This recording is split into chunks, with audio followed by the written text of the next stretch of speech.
Welcome to another episode of Rose Resource Room. Today I'm here with Brook Wayne. Welcome to the show, Brooke. Oh, thank you, Ro. It's such a great thing to be with you, and I'm just looking forward to having this conversation. Me too. So, how's your heart today? How are you feeling? Doing good. As we're getting ready for the next season, and so we're putting away the leftover season, which happens to be my daughter's wedding stuff, from 2 months ago. This is how real life is, right? I'm just like so much reflection happening today. Just thinking back to her beautiful wedding and how they're doing now. They're doing great, and putting away. I don't know how this happens, but we saved so many of our old homeschool books that are filled out. And I'm like, what do I do with those? Do I recycle those? Do I save them? So that's how I'm doing. I hear you. Congratulations. So, I have a question for you that you probably don't get asked a lot because as moms, everything's about the children. So, I want you to introduce yourself, but you cannot use titles. So, you can't tell us that you're a mom. You can't tell us that you're a wife. If you have a job, you can't tell us about that. Tell us about you, the woman, Brooke, and then after that, you can tell us all the accolades and the titles and the roles. All right. Sounds like a good challenge. I wrote down some things once of like all the things I enjoy, and my list was so long. Not that I actually do all of them all the time, but I like to just like write them down. So I really do like going out on a nature preserve that we have nearby. And I love it that we don't have to pay the property tax there. And I can just go and there's a trail that's kept up for me. So I really enjoy that. I like photography, though I'm not any good at it. I just do it for fun. And I love to read. So I have not read whole books for many years. I've started a gazillion books and I just never finish. So this last year, I've been like, I really want to start reading a lot more. So I've probably finished three the whole year and started 15, somewhere in that range. So that's something I enjoy. I enjoy coffee and I enjoy like there's a Christian coffee shop nearby that I'll go to, not by myself, but sometimes go with somebody, and I enjoy that a lot. And I love decorating. I just do it here and there. It's very simple usually, but I do enjoy decorating. So those are some of the outside of the family sorts of things that I enjoy doing. Awesome. Thank you for sharing. All right. So tell me, you are a wife, you're a mom. How did you and your husband meet? How many children do you have? Tell us all the things. So how we met is a long story, so I'm gonna like shrink it way down. Basically, it started out because I was writing a girls' magazine when I was like ages of 14 through 20. And so I published this magazine, just a little paper or newsletter kind of thing that went out in the mail to about 1,000 girls. And through that, I decided I want to advertise this.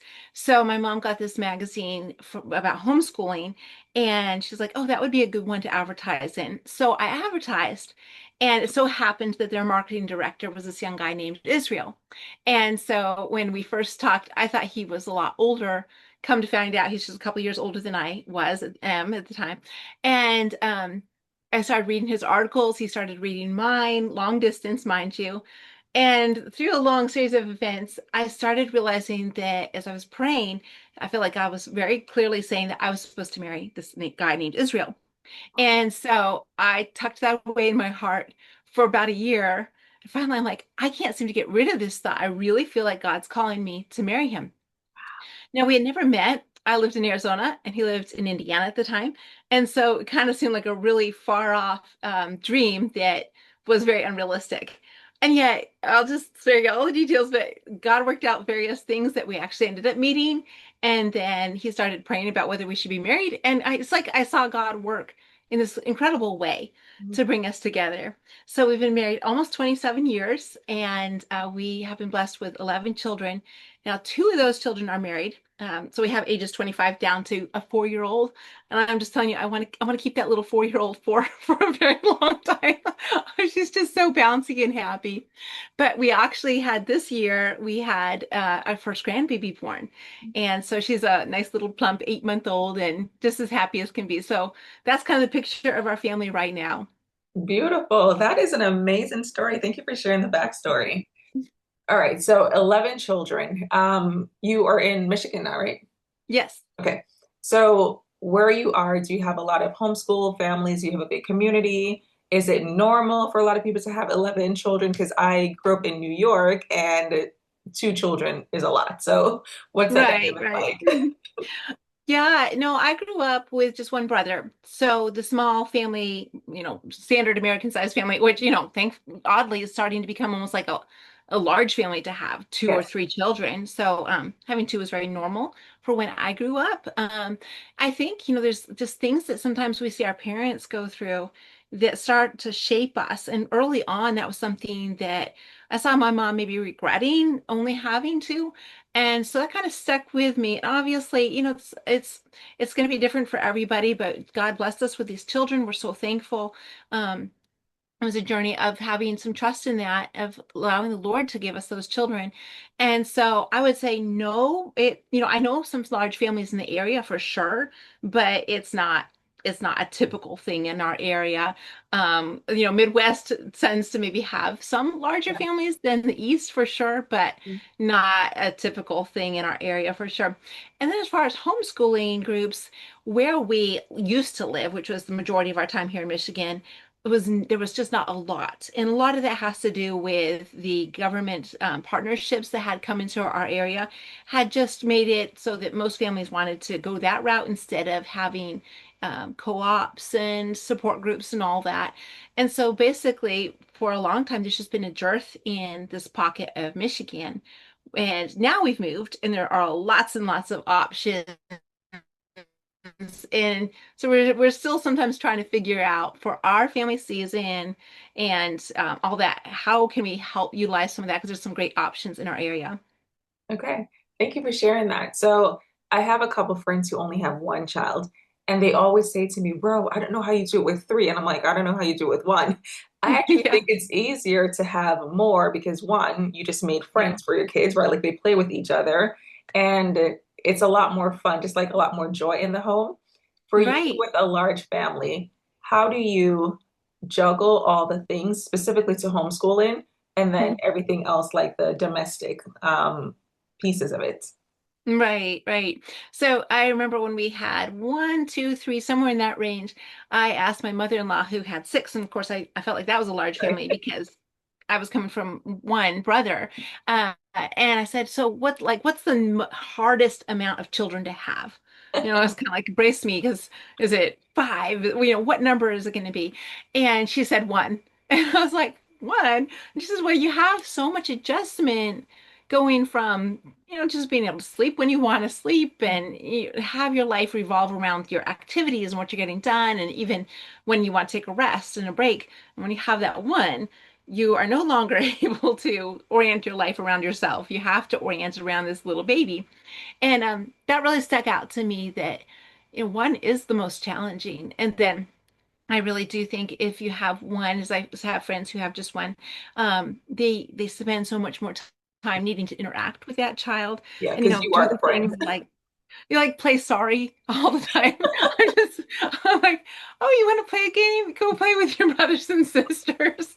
That's right. So that makes that like so much easier to have several, in our household, there's always somebody willing to play a game or go run outside with you. And so it's gotten to the point I see personality plays into this too. But we have our number 10 guy, he's six right now. He just cannot do anything by himself.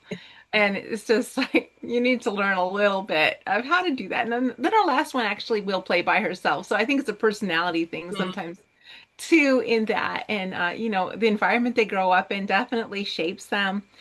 With our older ones, I just see their fruit. You go through so much of your day thinking, are they catching anything? Like when they're 5 to 10, and you're just day after day investing in them, and you're thinking, is this going anywhere? Are they going to get anything out of this? Feels like we're going over the same things about thinking about others or looking to the Lord for your answers. And after a while, you finally start seeing fruit. And here's what I have found.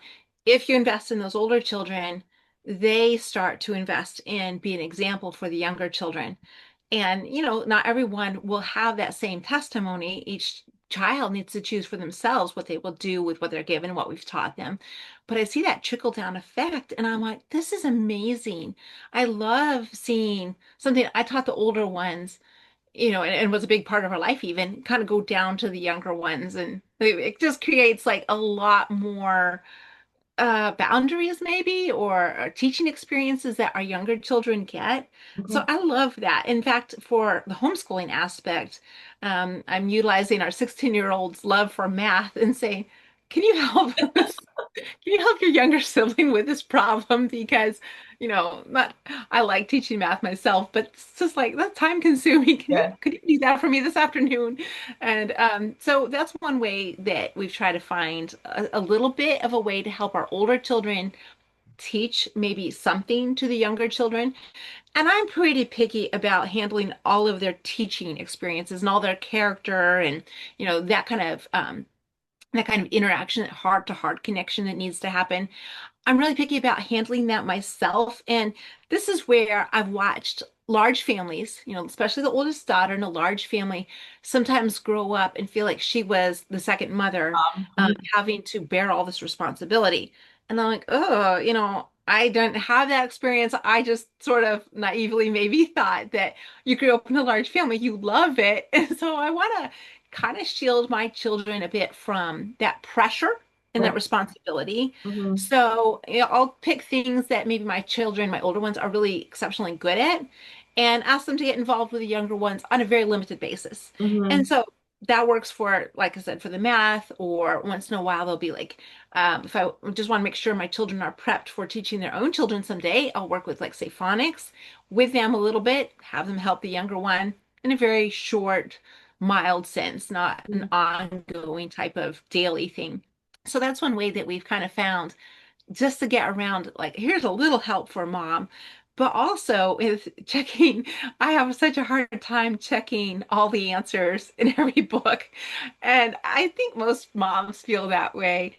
So sometimes I'll say to the older children, hey, could you just check this lesson for me? And they whiz through it in 10 minutes or less. So that's just another way that I am trying to get them a little bit involved, but not like place a lot of burden on them. But the best way I think I've found for helping like streamline some of this and handling what feels like a juggling act so much of the time is having our young people learn how to manage the house, learn to run the yard and keep it up and the maintenance there, grocery shop. I love having drivers that will go grocery shopping for me. And the way I see it is those skills that they learn, whether it's cooking or yard work, landscaping, building something that needs done, or we do try to work with our kids sometimes on maintenance for house maintenance and that Mhm. kind of thing.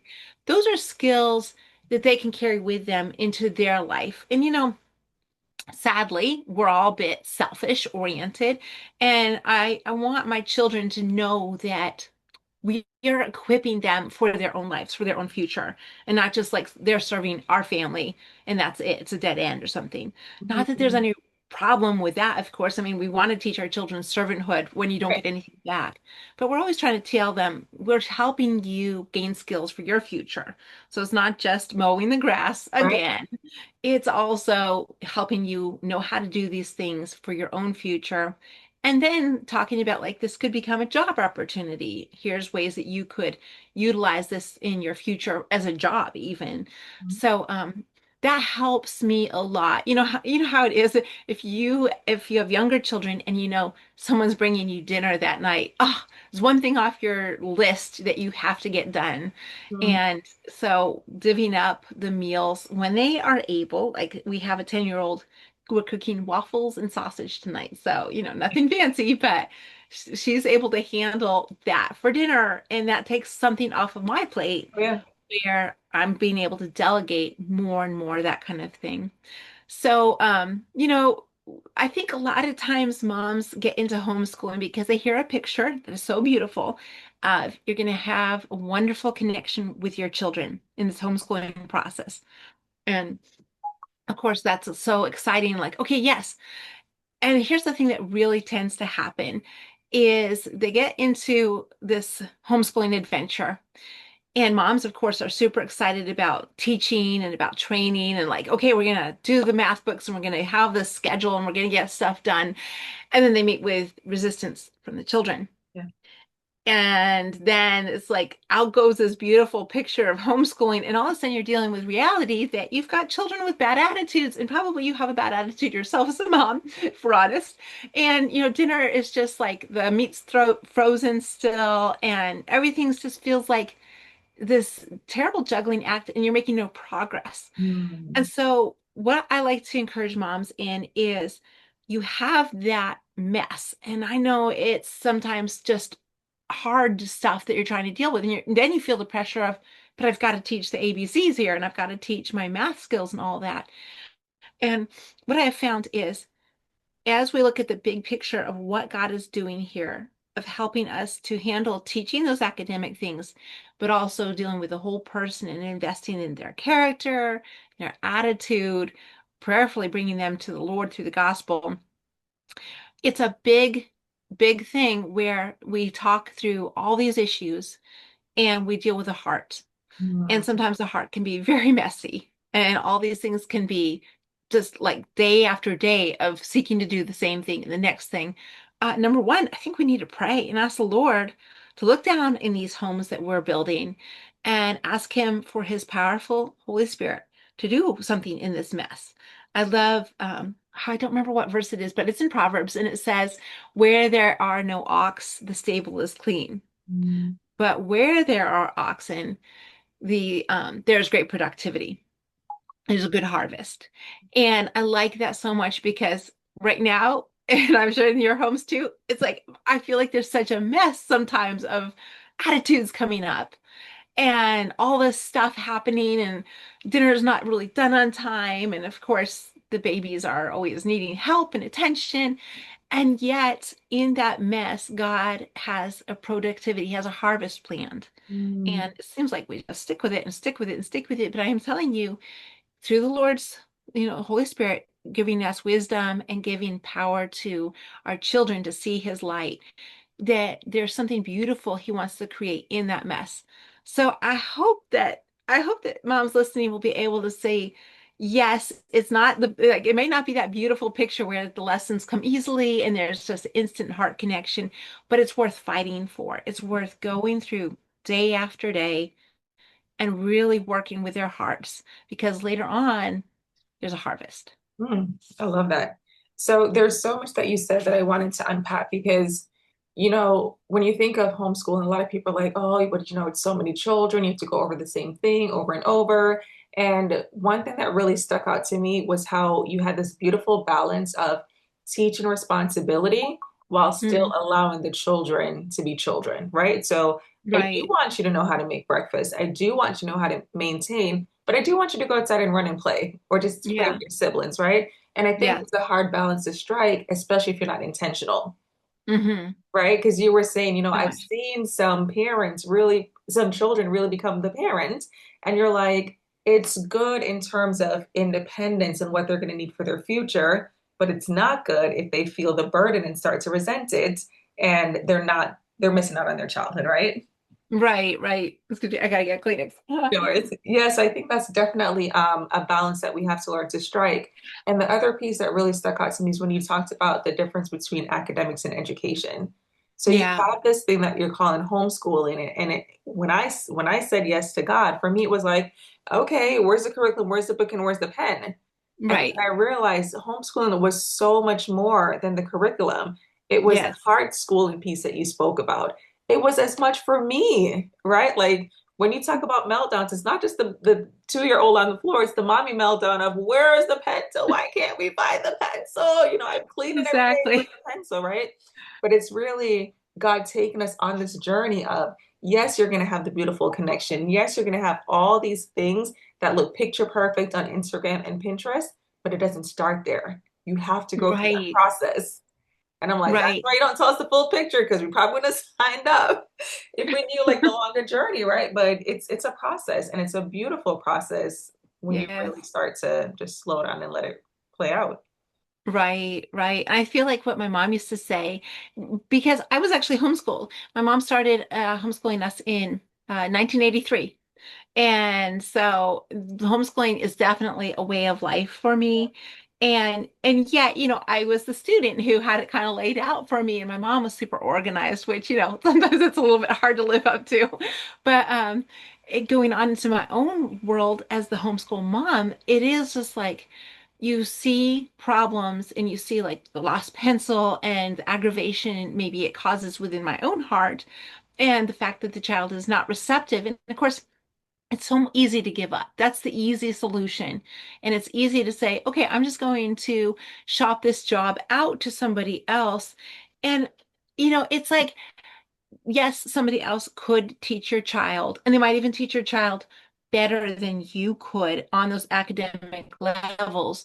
And yet there's something really special that happens when it's within that family dynamic where parents are investing in their own children. Children just tend to take on, okay, my parents are teaching me this. This must be really important. And then as parents, we care about our children so much, so we want to invest in them and not just academically pour our facts into them, but also give them a perspective, a worldview, so to speak, of how are they going to be able to use this? How can they use all the stuff that they're learning for God's glory, for their futures, and helping them understand like there's a bigger picture here of what we're trying to do. And of course, within the home, you've got relationship dynamics, not only between you as a parent to your child, but then between the siblings and, all the extended family too. And I think that's so needed because there's a lot of what employers would call soft skills that are developed at an early age from being with your siblings, being with your family throughout that homeschool day. And that does not happen easily. I know for myself that the checklist is super important. I love making checklists. Like I just wish I could sit with my planner for an hour every single day and just plan because that's my favorite thing to do for looking ahead. And I really feel like there's a lot of value in having a plan and having a goal. So much of my time, though, I'm not realistic. But when I have that plan, if I hold to it too tightly, I find that I'm irked by the fact that so and so has a bad attitude, or so and so needs to talk longer, or that they don't get their math problem. And it's like I'm not clipping away at this the way I want to, or feel I need to even.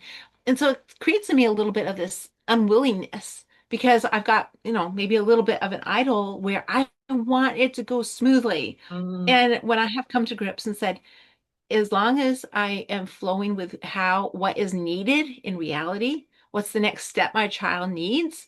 Maybe they need longer on that math question, and I need to creatively walk through that with them. Then I can go, oh, I can slow down for that. Because that's my real heart, is not to get things checked off. It's to help them grow and help them progress from step A to step B. And same thing with the heart attitudes. Sometimes we just need to shove that math book aside and we need to take our arm around that little one and say, you know what?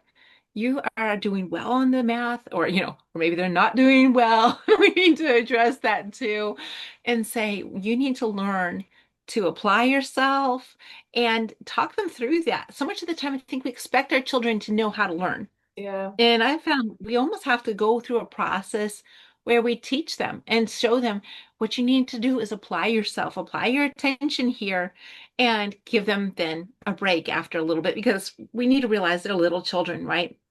My husband likes to used to like to watch how things used to be happen on radio where they would play a soft, gentle, sort of slower music and then next would be followed by something more upbeat so Okay. that you would have kind of the contrast and variety happening through, say, a musical program on the radio. And when he said this to me years ago, it really struck out to me that this is very useful for working with young children because their attention span is so different. When they're very, very little, you've got them just wanting to go from one thing to another. And of course, screen time in our culture does not help at all. So I found that I try to structure my day where I go from something that is fast-paced or challenging or something to something more fun for them that they might enjoy better, like listening aloud to a story to something more active, like building something, creating something, doing their science experiment. So that I've got a change up happening. And I feel like that's one way that we can work with our young children in understanding like this is how they learn best. And not just how they learn best, but how they might really retain some of the information that we're so willing to try to get down into them and to teach them. But then realizing they have different frames than us, they have a different capacity for paying attention. And I like to spending lots and lots of time on one thing, but my children, especially at the younger ages, they can't handle that. And so if I'm going to be requiring, you know, here's what we're going to be doing, here's what's next and all that, I need to also take into account, okay, how can I best hold their attention? And that takes some planning. It's not like it goes smoothly every day for sure. But when I have a plan and I know I want to rotate what happens next and what kind of difficulty level it is for them, it helps them to be able to stay in and tune in with me better. You drop so many nuggets there, like everything from holding onto our plan so tightly that we leave no room for God or leave room for like actual life happening. I am definitely the planner, the checklist person, the to-do list, and all the things. So I was really, I wasn't convicted, I was encouraged when you said it because there's a place for planning, right? Because Yeah. otherwise your day is like completely out of control. But then there's also a place for that flexibility. And I Yeah. remember last night saying to my kids, like I saw, okay, it's like 15 minutes before they need to go to bed. I'm like, all right, guys, wrap up, do the last things you need to do. And then one came in and he said, can I just tell you about what I've been reading? And I'm like, that's music to a parent's ears. Of course you can tell me Yeah. what you're reading about. And he's telling me about space and the James Webb Telescope and all these different things. And I'm like, what would have been on my checklist is to make sure that my child knows how to read, that they can do all these things. But he was doing it Right. in his own way at his own time. It wasn't at Hmm. 11 a.m. where it was like read for 20 minutes. It was, I don't have anything to do. I'm just going to grab a book and I'm really going to get into it. It's the same thing. It just wasn't Yeah. happening on my schedule. And I was just so excited. And I just really like thank God for seeing Hmm. this child who I thought was going to be a reluctant reader grabbing books and just finding things that he's interested Right. in and then wanting Right. to come to me and tell me all that he's interested in and all that he learned. And another thing you mentioned in terms of like outsourcing education. Before I started homeschooling, someone said to me, wait until you start teaching math. And I took this and I internalized it as math is going to be hard, it's going to be a nightmare. But I love math. So, Yeah. I just took this and I'm like, okay, it's going to be so hard. And like you start to feel all this angst over something that you haven't even started. And like you're dreading. I'm like, what is going on? Why did I Yeah. internalize what this person said to me? Yeah. And I got to a point where I actually outsourced and I bought a video and I was watching it with my son. And the teacher explained something and then I said to him, did you get it? And he said no. And then I explained it to him and then he got it. And I'm like, why did I pay for this video? Like, if I'm going to outsource it and I'm still doing it, it's because I Right. understand my child and I know how to reach them, Yeah. right? So I'm not saying that everyone has to do every single thing, but before you think about outsourcing this thing or before you tell yourself that you can't do it, just give it a try and make it practical. One more thing Hmm. I'll share is we have a lot of songs and jingles to things that we do so that they can memorize it. So we were talking about the air of a square and the air of a rectangle, and they were singing it and they knew everything. And I said to them, if this room is the length is this and the width is this, what's the area? And they couldn't tell me. And I said, Right. see, there's a difference between knowledge and wisdom because if you don't know how to apply that, Yeah. then it doesn't mean anything to you. And then I explained it in like less than 5 seconds and they're like, oh, okay, I got it. And I was able to give them several examples and they understood. But it's just Yeah. like we know our kids.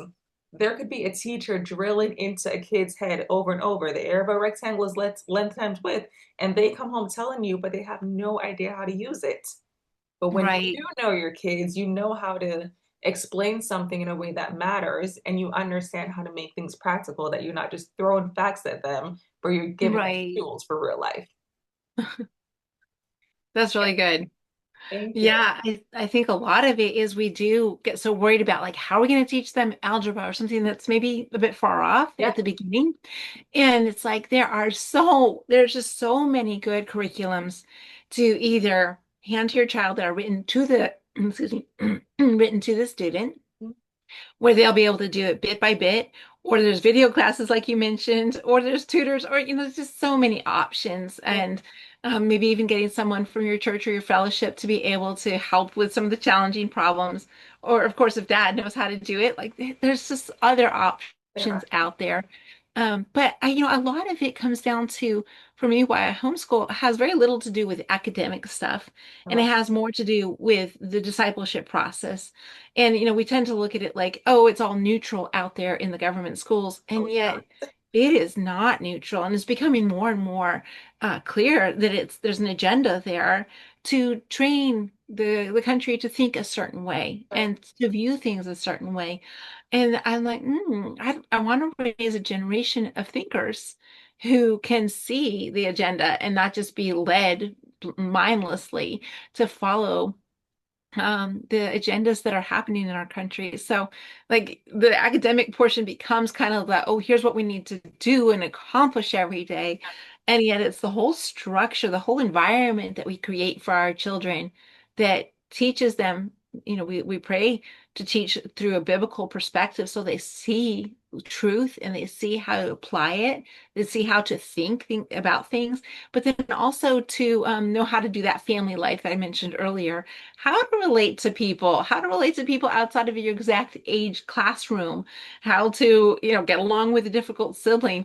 I think I'm encouraged when I hear as siblings grow up, oftentimes they can work together really well because they have managed to learn all how to how to deal with all the little squabbles and all that during childhood. And I'm like, that's really cool.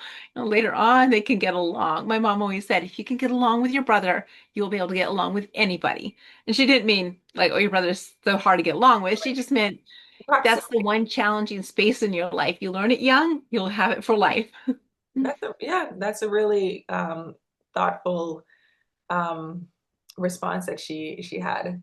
So I have another question for you. Like, based on your experience homeschooling, and I think you made a fabulous point just now when you said, it's the academics is just one fragment of like what the whole idea is, right? Like Right. it's a bigger view. It's making sure that the children have a biblical worldview. It's making sure that they're disciple, that they're ready for life. They have life skills, right? Like how many kids come out of college and don't know what a checkbook is or how to balance it, you know? So what would you say is one of the biggest lessons that you learned over time, or what is something that you wish you had known going in? Hmm.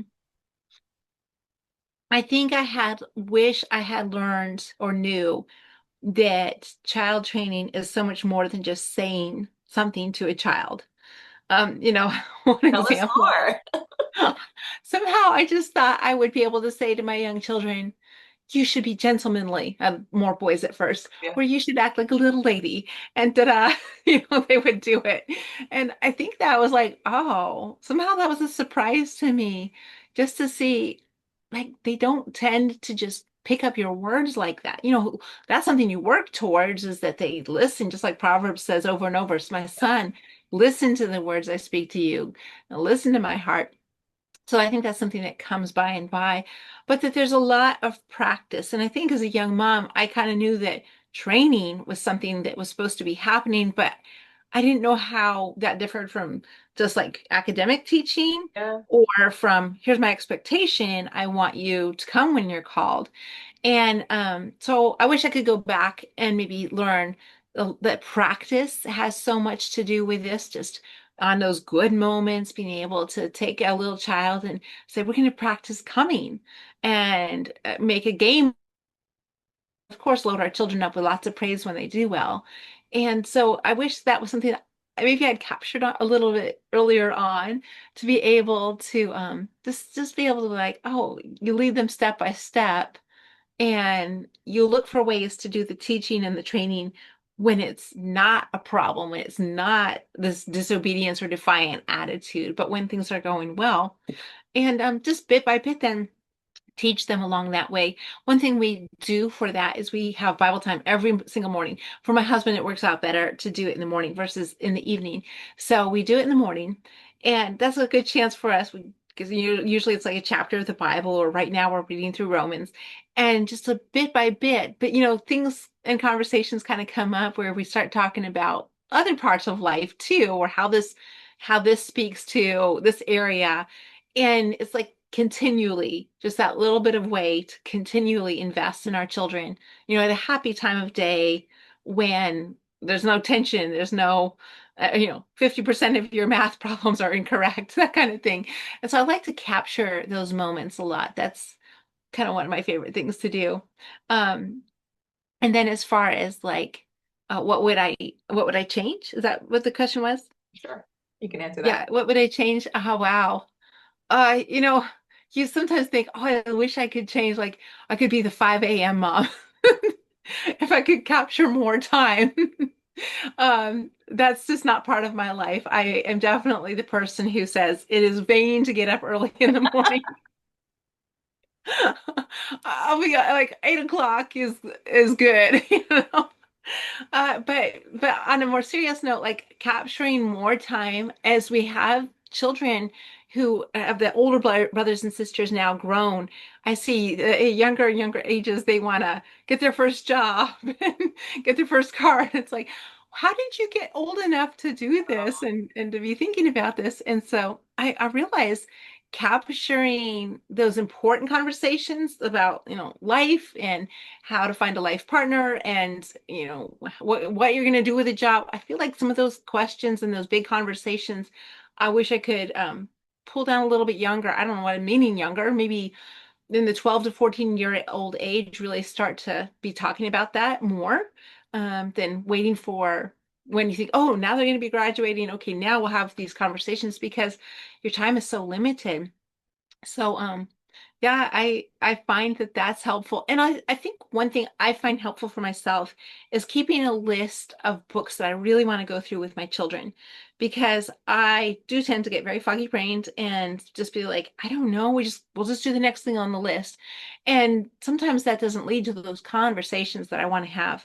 So keeping books that I can be like, here, you're 13 years old. This is a good book for you to read right now. You're 16 years old. This is a good book for you to read.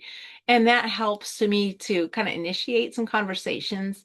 Maybe even help sometimes when it's a third person. And I'm like, this is a really good book, but it's got a lot in there, especially if you have older teen boys. Sometimes they want to be like, oh, let's dissect this conversation. You're like, no, no, I want you to be quiet and think about this topic. So here's a book, and feedback to me when you're done what you think of it, or feedback to me every couple chapters. And so that's a way that I've found just to keep, when I don't feel like I have all the answers, or I don't have the bandwidth maybe to be able to have those conversations, I'll just be able to grab those kinds of resources and then help my children start thinking down that path. Wow. So when you mentioned that sometimes we don't know how to train someone or teach something, it resonated so deeply with me because, I know people say, it's what you model, and a lot of it is caught, not taught. I get that. But I'm definitely the mom who will say, okay, go clean your room. And I know Yeah. what that means, and I know what my expectation is.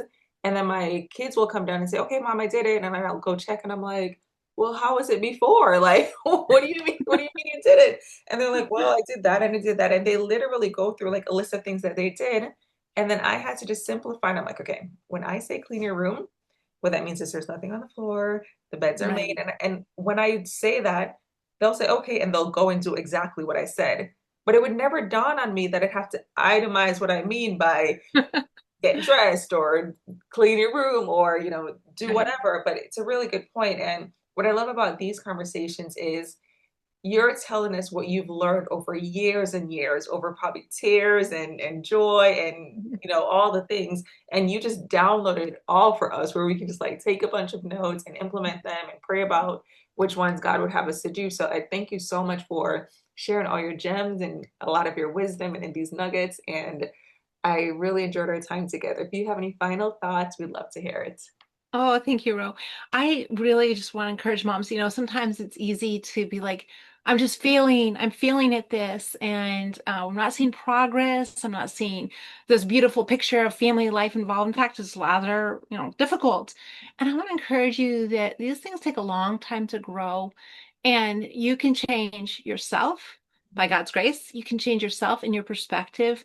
And then as you realize that what God's doing inside of you is good and complete, it's easier to then feed out towards your family members and be able to help them on that next step that they need to take instead of taking it personally, like, oh, my son must hate me because he threw his math book on the floor. And it shows that he needs help learning how to control his temper.